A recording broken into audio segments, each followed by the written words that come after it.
Hello hello hello good evening traders, welcome back to a new video.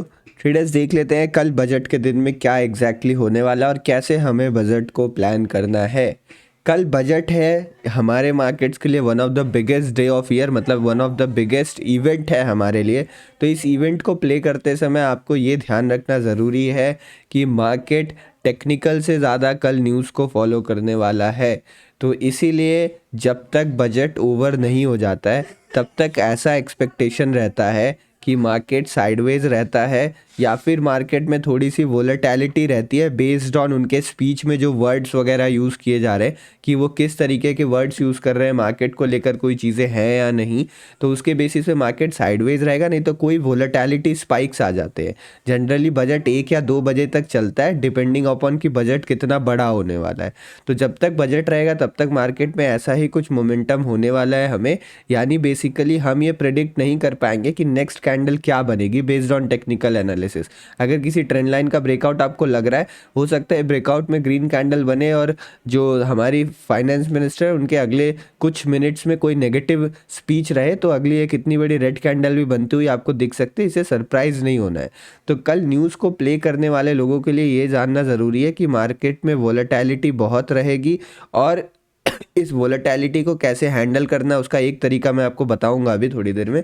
लेकिन ये जान के रखिए कि वोलेटिलिटी बहुत रहने वाली है और जब मार्केट में स्पीच ख़त्म हो जाएगी, स्पीच ख़त्म होने के बाद जनरली एक डायरेक्शनल मूवमेंट मिलता है। तो स्टार्टिंग में वोलेटिलिटी, फिर एक डायरेक्शनल मूवमेंट, लेकिन जैसे आप समझ रहे हो ये वोलेटिलिटी वाला पीरियड है और फिर उसके बाद एक डायरेक्शनल मूवमेंट वाला पीरियड है। तो जब भी स्पीच ख़त्म होने वाली होगी ना, तब आप देखना मार्केट एक बार ऊपर और एक बार नीचे बड़ा थोड़ा मूवमेंट देगा। मान लो जो एवरेज रेंज बन रही थी इस टाइम 400 पॉइंट की बन रही थी, तो ऐसा हो सकता है मार्केट 400 पॉइंट से 200-250 पॉइंट ऊपर की तरफ निकले, या फिर हो सकता है 300 पॉइंट ऊपर निकले और फिर नीचे गिर जाए, क्योंकि मार्केट लोगों को कंफ्यूज करना चाहता है। लोग, सबको मालूम है कि स्पीच खत्म हो गया तो एक डायरेक्शनल मूवमेंट आएगा, तो लोगों को कंफ्यूज किया जाता है कि डायरेक्शनल मूवमेंट किस तरफ आएगा। तो आप चाहो तो स्पीच खत्म होने के बाद भी आधे घंटे तक सेटल होने देना मार्केट। हाफ एन आवर में, मतलब आधे घंटे 40 मिनट में मार्केट सेटल हो जाएगा और आपको एक डायरेक्शन मिल जाएगी और फिर उस डायरेक्शन में आप छोटी सी क्वांटिटी के साथ ट्रेड प्लान कर सकते हो as an option buyer. Option seller के लिए ये बहुत अच्छा टाइम रहता है। मैं कोई एक्सपर्ट नहीं हूँ ऑप्शन सेलिंग में, बट एज अ, मतलब जितना भी मुझे नॉलेज है मैं बता सकता हूँ कि ऑप्शन सेलर्स के लिए ये बड़ा दिन होता है। जो जो बिग डे आप सुनते हो ना कि बजट में इतना प्रॉफिट कर लिया, बजट में उतना प्रॉफिट कर लिया, तो जनरली वो सारे ऑप्शन सेलर्स हैं जो बजट में प्रॉफिट करने वाले हैं। ऑप्शन बायर्स के लिए बजट को बहुत बड़ी क्वांटिटी से नहीं प्ले करना चाहिए, खासकर वो लोग जो अभी बड़े प्रॉफिट में नहीं है, वो लोग लॉस मेकिंग है, उसे छोटे क्वांटिटी से ही यहाँ पर ट्रेड करेंगे हम। तो ये आपको क्लियर हो गया कैसे मार्केट में पूरा मोमेंटम रहने वाला है दिन भर के लिए। वोलेटिलिटी से डायरेक्शन मूवमेंट और बीच में यहाँ पर मार्केट ड्रामा करने वाला है। तो जो ये वाला चीज़ चेंज हो रहा होगा तो उसमें हमें अलर्ट रहना होगा, इस ड्रामा वाले सेक्शन में हमें फंसना नहीं रहेगा। ये हमारी कल की प्लानिंग हो गई। दूसरी चीज़ क्या है, कल मार्केट गैप अप भी ओपन हो सकता है, मार्केट गैप डाउन भी ओपन हो सकता है। तो गैप अप ओपन होने से हम उसे बुलिश नहीं मान लेंगे कि मार्केट गैप अप ओपन हुआ है तो बजट बहुत बढ़िया आने वाला है, क्योंकि मार्केट स्पेक्यूलेट कर रहा है कि बजट क्या पता अच्छा है इसलिए गैप अप ओपन हो गया। बजट खराब आने से धड़ाधड़ नीचे फॉल आ सकता है। सिमिलरली अगर बियरिश ओपनिंग मिलती है तो हम ये नहीं मानेंगे बजट खराब आने वाला है। बजट को लेके आपको न्यूट्रल रहना है। अगर आपको बजट की चीज़ें समझ में नहीं आती है ना, तो आप मत देखो बजट, आप न्यूज़ मत देखें। मोस्टली बहुत लोगों को समझ में नहीं आती है, मुझे भी चीज़ें ज़्यादा बजट की समझ में नहीं आती है। हम बजट को यहाँ पर एनालाइज करने के लिए नहीं बैठे हैं, हम चार्ट को देखकर ट्रेड करने के लिए बैठे हैं। मैं आपको लेवल्स, ट्रेंड लाइंस वगैरह बताने वाला हूँ, बट ये ध्यान रखिए कि बजट खराब रहे अच्छा रहे, चार्ट वो आपको धीरे ना मतलब थोड़ा टाइम लगा के बता ही देगा।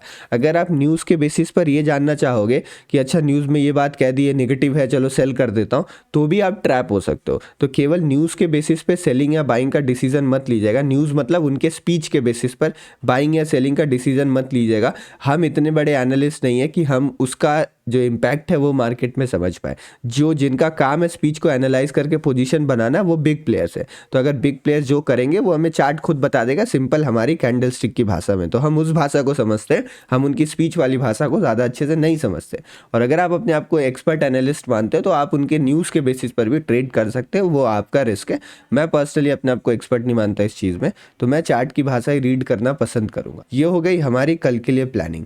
दूसरी ये चीज़ है कि मार्केट का जो प्रीमियम है, मान लो कि जब तक बजट चल रहा है तो प्रीमियम बजट मतलब ये पूरा बजट का स्पीच चल रहा है 1 बजे 2 बजे तक, जब तक भी तब तक मार्केट में प्रीमियम इंटैक्ट रहेंगे। मतलब मान लो जो 500 का प्रीमियम है वो गिरेगा नहीं, बट जैसे ही स्पीच आ जाएगी वैसे ही वोलेटिलिटी में ड्रॉप होगा। जो इंडिया विक्स है आप देखना फटाफट नीचे गिरने लगेगा इंडिया विक्स, और इंडिया विक्स गिरने के साथ साथ जो जो इंडिविजुअल स्ट्राइक प्राइसेस होते हैं उनमें भी जो वोलेटिलिटी है आईवी क्रैश आ जाता है, तो उनकी भी वोलेटिलिटी घटती है, तो इसीलिए प्रीमियम बहुत तेज़ी से डाउन होने लगता है। तो अगर मार्केट में थोड़ी भी देर फंसते हैं आप तो मार्केट में प्रीमियम काफ़ी तेज़ी से डाउन होगा, इस बात का आप ध्यान रखिएगा।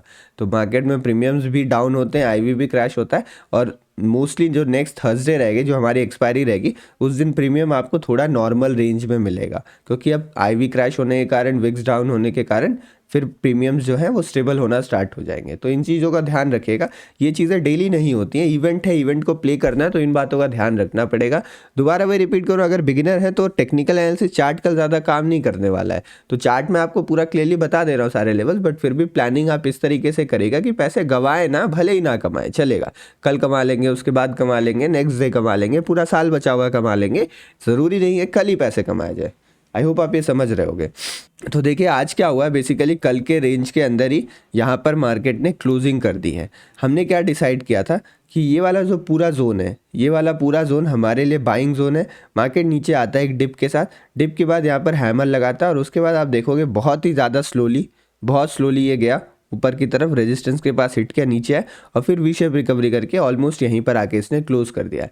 यानी क्लोजिंग के टाइम मार्केट ने एक रेंज का फॉर्मेशन किया हुआ है। इस रेंज में ओपनिंग होती है नहीं होती है नो आइडिया, कुछ नहीं पता कल क्या होने वाला है, और अगर होती भी है तो इसके ब्रेकआउट को हम ट्रेड नहीं करने वाले, ठीक है। तो आज मैं आपको ट्रेड प्लान नहीं, आज मैं आपको लेवल शेयर कर देता हूँ। तो जो हमारे पास सबसे पहला रेजिस्टेंस है वो 40,800 का है, 40,800 का ये लेवल रेजिस्टेंस है, और अगर इसको ब्रेक करता है तो यहाँ पर 41,000 का साइकोलॉजिकल लेवल हमारे पास देखने को मिलता है। उसके ऊपर का रेजिस्टेंस 41,379 का है, और गैप फिलिंग वाले जो लेवल है हमारे पास वो 41,650 के आसपास के, और उसके ऊपर 41,989, यानी कहीं ना कहीं आप मान लो 42,050 का एक रेंज है जो हमारे लिए रेजिस्टेंस का काम करेगा। उसके ऊपर मार्केट में कोई शार्प लेवल्स नहीं है, मतलब उसके बाद यहाँ के बीच में एक लेवल इस जगह के आसपास है, वो लेवल्स निकल के आते हैं।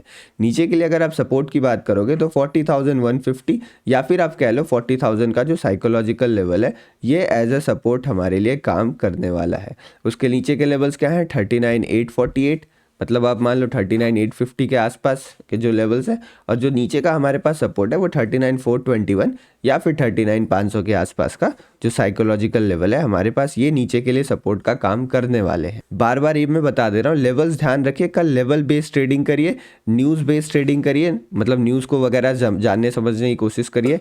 अगर न्यूज़ आपके समझ में नहीं आता तो चार्ट समझिए कि चार्ट किस बेसिस पे रिएक्ट कर रहा है, न्यूज़ मतलब न्यूज़ के बेसिस पर चार्ट किस तरीके से रिएक्ट कर रहा है वो समझिए, उसके बेसिस पे ट्रेड करिए।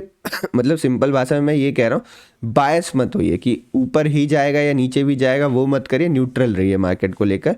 और एक चीज़ जो बहुत ज़रूरी चीज़ मैं ये बताता हूँ कि आपको वोलेटिलिटी को कैसे हैंडल करना है।